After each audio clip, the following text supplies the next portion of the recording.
שלום וברכה, מסכת בבא בתרא, דף ק"ע, אנחנו מתחילים בדף קס"ט עמוד ב', שורה רביעית מלמטה. הגמרא שאלה, מה טעמו של רבן שמעון בן גמליאל שאמר במשנה שהנותן מתנה לחברו והחזיר לו את השטר, חזרה מתנתו? והסבירה בה שנקודת המחלוקת בין חכמים לרשב"ג זה לגבי אותיות, האם הן נקנות במסירה או לא, שלדעת רשב"ג אותיות נקנות במסירה.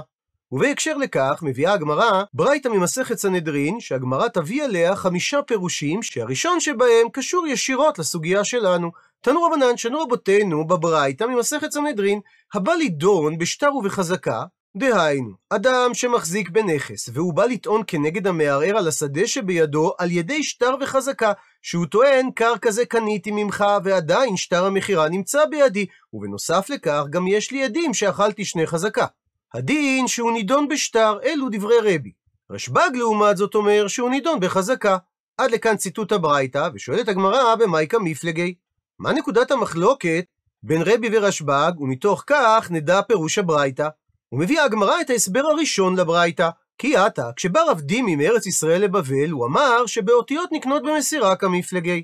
שמחלוקת התנאים היא לגבי האם ניתן לקנות אותיות, דהיינו את התוכן של השטר, על ידי מסירת השטר. ומבאר הרשב"ם שלפי רב דימי, הברייתא מדברת על מקרה שראובן בעל הקרקע טוען כנגד המערער, שדה זו שלי היא, שהרי שמעון שקנה את השדה מלוי מסר לי את שטר המחירה הכתוב על שמו, ואני קניתי את השדה במסירת השטר כאילו נכתב בשמי, וגם בנוסף לכך החזקתי בשדה 3 שנים. הפכנו דף, רבן שמעון בן גמליאל סבר שאין אותיות נקנות במסירה, ולכן ראובן בעל הקרקע צריך להביא עדי חזקה על כך שכאשר מוכר השדה אמר לו לך חזק וקני, הוא אכן החזיק בשדה ועל ידי כך קנה אותה, שהרי קרקע נקנית בכסף או בשטר מחירה או מתנה או בחזקה, אבל על ידי עצם מסירת השטר אין הקרקע נקנית.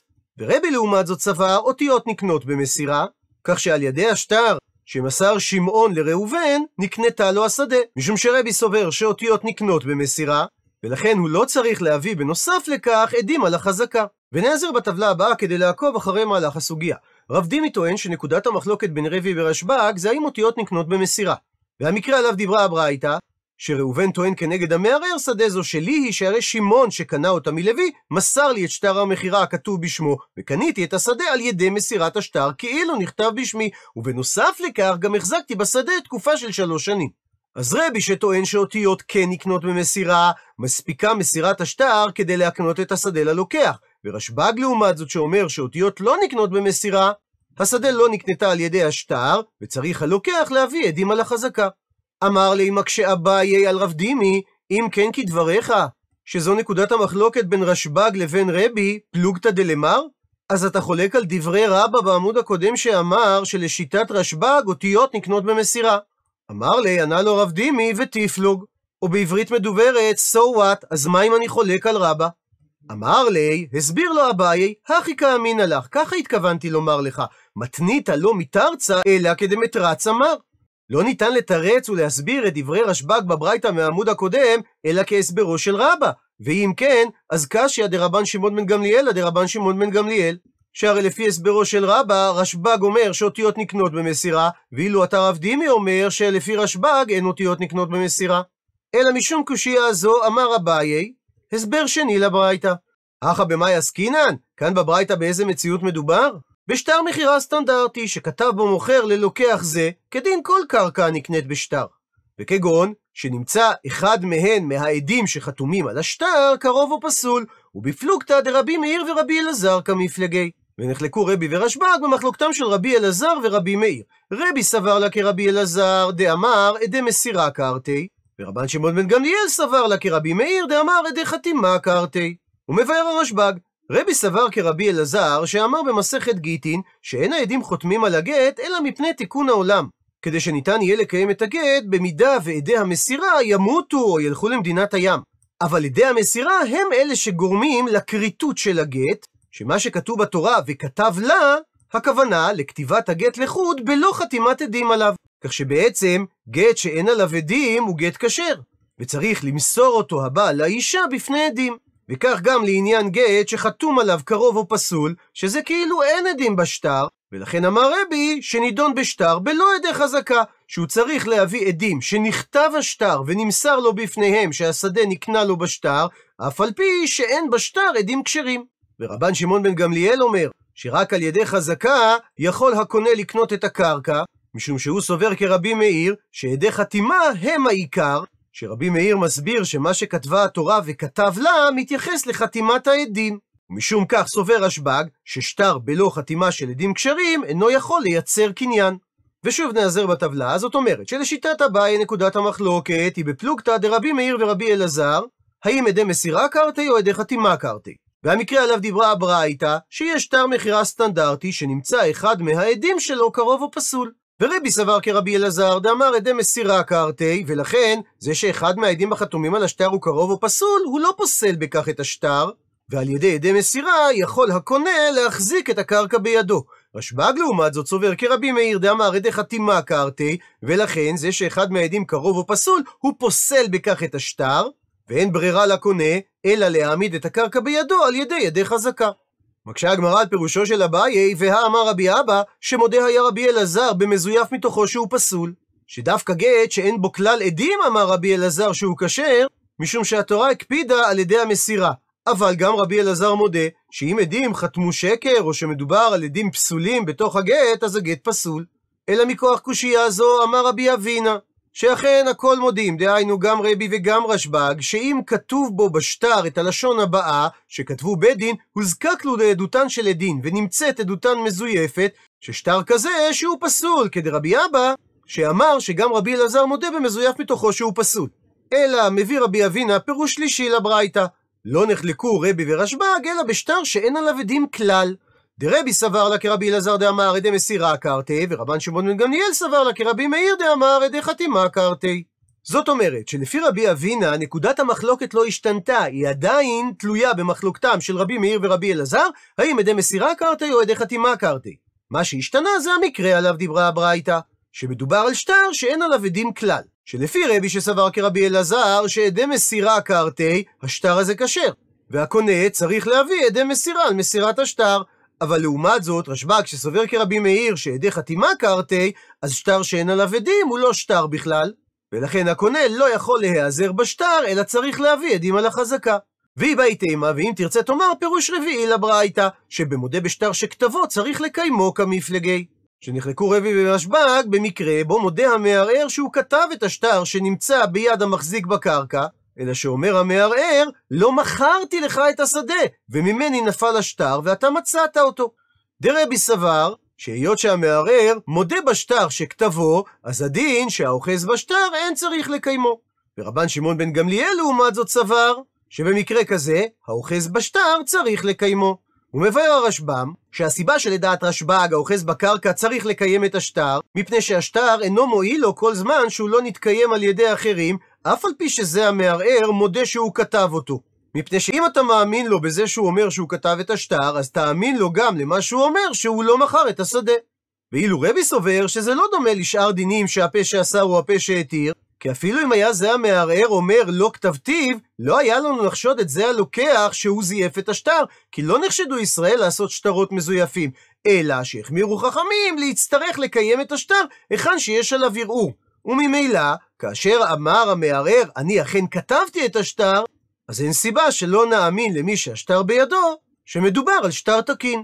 ושוב נעזר בטבלה, נקודת המחלוקת היא במודה בשטר שכתבו האם צריך לקיימו. המקרה עליו דיברה הברייתא שמודה המערער שהוא כתב את השטר שביד זה, אלא שהוא טוען לא מכרתי לך וממני נפל השטר ואתה מצאת אותו.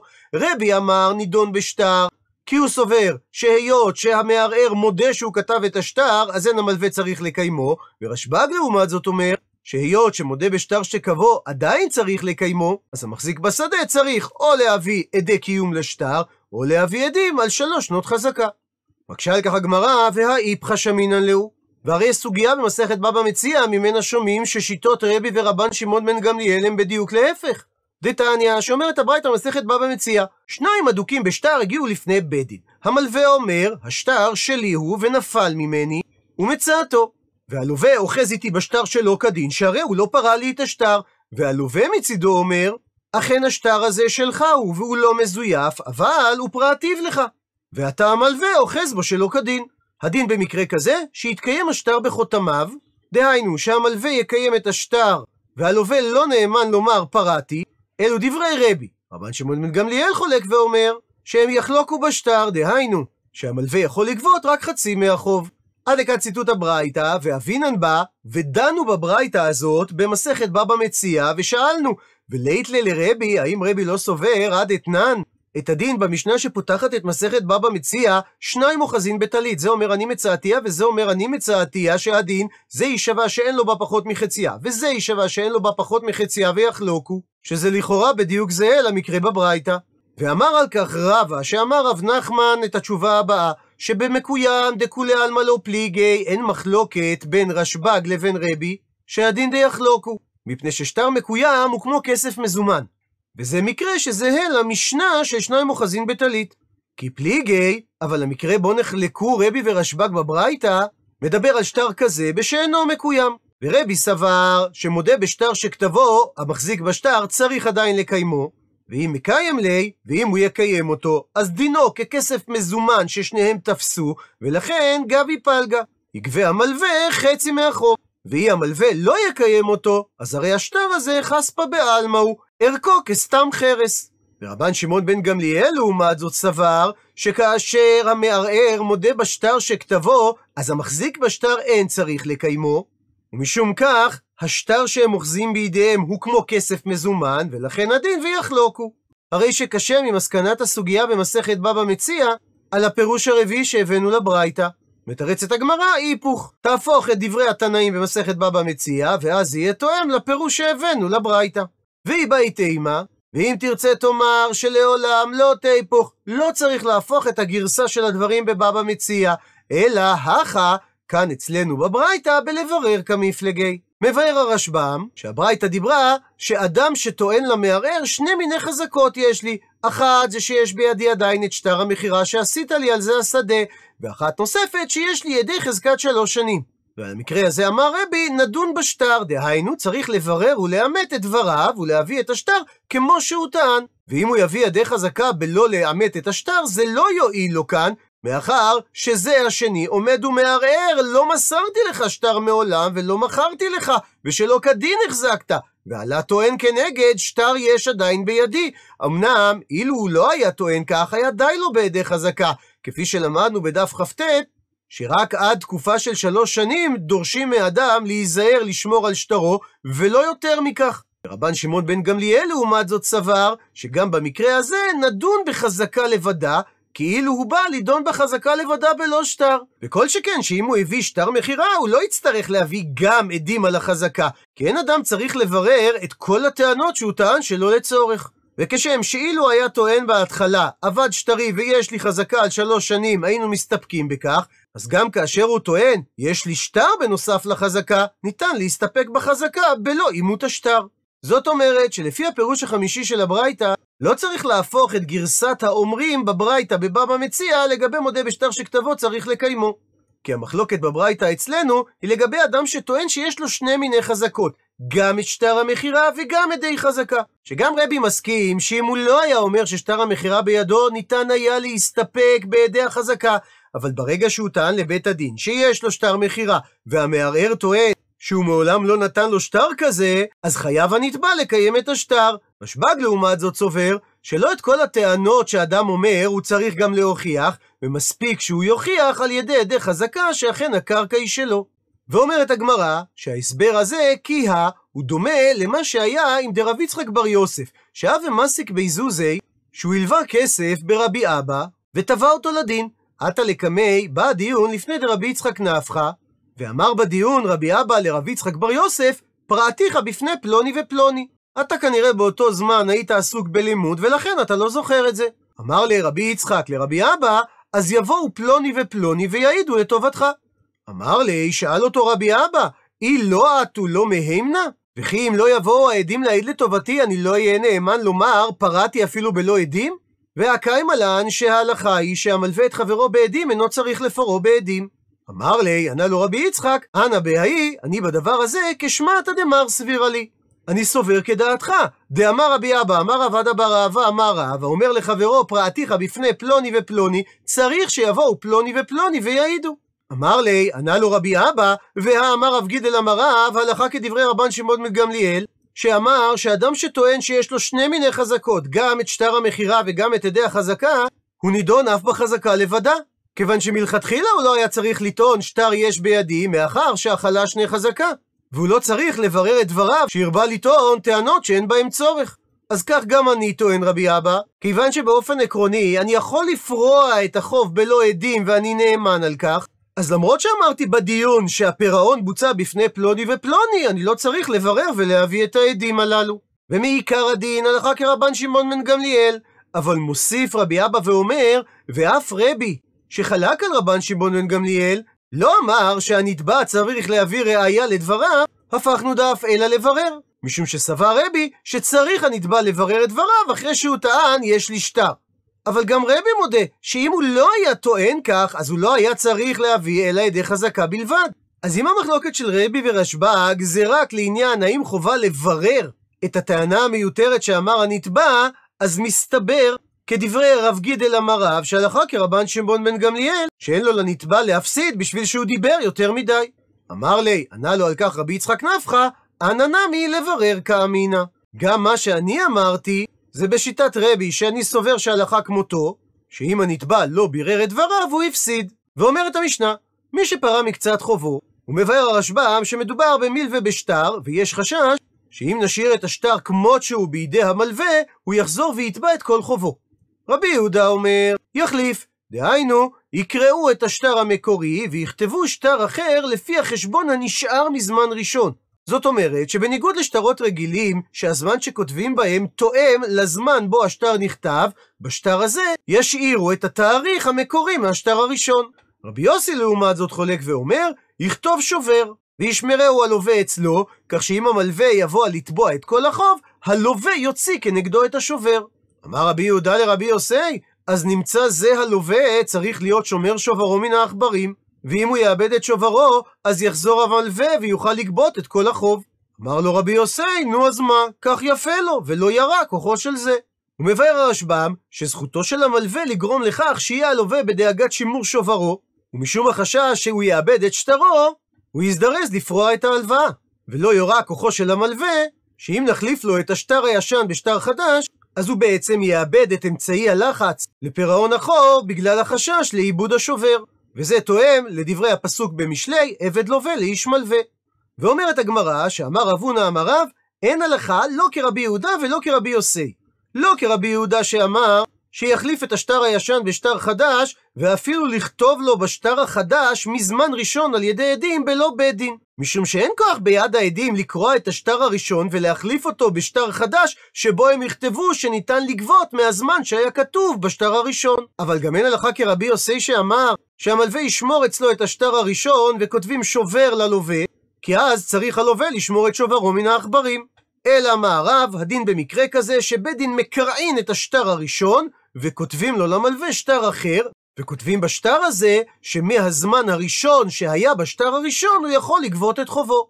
על דברי רב אלו אמר לי רב נחמן לרב הונא ואמר לה, ויש אומרים שלא אמר את זה רב נחמן לרב הונא אלא רב ירמיה בר אבא אמר את זה לרב הונא.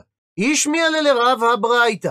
אם רב היה שומע את הברייתא הזו דתניא, ששם שנינו בשמו של רבי יהודה, שעדים מקרעים את השטר וכותבים לו שטר אחר, ובו הם מציינים שניתן לגבות מזמן שהיה בשטר הראשון, עד לכאן ציטוט הברייתא, הווה הדרבי. אז רב היה חוזר בו והיה מודה שהלכה כרבי יהודה, שהרי גם רב סובר שלא כותבים שובר ומשאירים את השטר הראשון על כנו, אלא שקוראים את השטר הראשון וכותבים שטר חדש. וסבר המקשה שאין הבדל עקרוני אם בית דין הם אלה שקוראים את השטר או עדים קוראים את השטר. אמר לי, ענה לו רב הונא, רב שמיע לי ולא הדרבי. הוא הכיר את הברייתא ולמרות זאת הוא לא חזר בו, כי הברייתא אמרה שלדעת רבי יהודה עדים מקראים את השטר, ואילו רב אמר שרק בית דין יש בכוחם לקרוע את השטר ולכתוב בשטר החדש זמן שתואם לשטר הראשון, ואין הדבר בכוחם של העדים. הפכנו דף, וטעמו של רב שבישלמה בית דינא אלימי להפקו מממונה, נוח לי להבין שבית דין יש בכוחם לקרוע ולהחליף שטר אחר ולכתוב בשטר החדש את הזמן שהיה כתוב בשטר הראשון, למרות שמצד הדין לא ניתן לגבות חוב של שטר אלא מהיום שנכתב השטר ואילך, אלא שלבית דין יש כוח להפקיע ממונה משום שהפקר בית דין הפקר. אלא עדים שעשו שליחותן לכתוב ולהעיד בשטר הראשון, איך יכול להיות שהם חוזרים ועושים שליחותן וכותבים גם בשטר השני את הזמן שהיה בשטר הראשון? מי נתן להם את הכוח הזה?